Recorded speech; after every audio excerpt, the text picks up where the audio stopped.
કે આજથી વર્ષો પહેલા માટેલ ગામની આ વાત. અને એમ કહેવાય કે દી ઉગે એટલે ગોવાળ છે આખા ગામના માલઢોર ભેડા કરી અને ચરાવવા માટે નીકળી જાય. તેના જેટલા માલઢોરો એટલું એને મહેનતાણું આપવામાં આવે. પણ એમાંની એક ગાય એવી કે સવારનું દી ઉગે એટલે ધણ ભેગી વહી આવે અને દી હાથમે એટલે પાછી વહી જાય.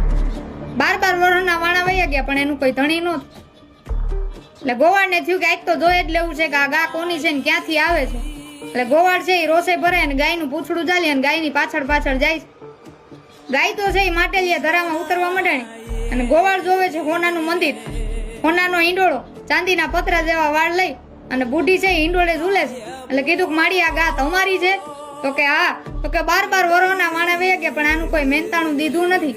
એટલે માડીએ તો છે એ 4-5 પાંદડા દીધા પણ ગોવાળ ત્યાં પોતાના ઘરે જાય છે ને ધાબડો ખખેરે છે. ત્યાં તો એમ કહેવાય કે પાંદડા હોનાના નીકળ્યા. એટલે આ વાત જાય અને બાદશાહના કાને પડી અને બાદશાહ એમ કહેવાય કે 999 કોષ મગાવી અને માટે